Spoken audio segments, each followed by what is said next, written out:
সিমলা কালীবাড়ি চলে এসেছি। এই কালীমা খুব জাগ্রত, এখানে পুজোর সামগ্রী পাওয়া যাচ্ছে। আমি এখান থেকেই পুজোর ডালি কিনে নিয়েছি। চলো এবার মন্দিরের ভেতরে যাওয়া যাক। তোমরা গোটা মন্দিরটা দেখো, আমি ঘুরে ঘুরে দেখাচ্ছি তোমাদের। মন্দিরের ভেতরে ঢুকবো এবার। শুনেছি এই মা খুব জাগ্রত, তাই এসছি এই মাকে দর্শন করবো না সিমলা এসে।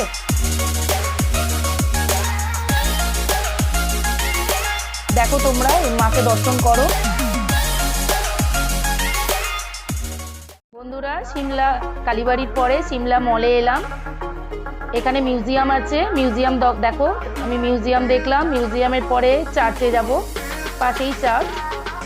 মিউজিয়ামটা তোমরা দেখো, এই যে চার্চ। চার্চে ঢুকলাম। তারপরে এখানে fan park, IPL fan park চলছিল, সেখানে ঢুকলাম। ভীষণ আনন্দ হলো, আনন্দ করলাম। এবার দেখবো হর্স টেবিল, যেখানে প্রচুর ঘোড়া আছে, এখানে রাইড করা হয় হর্সে।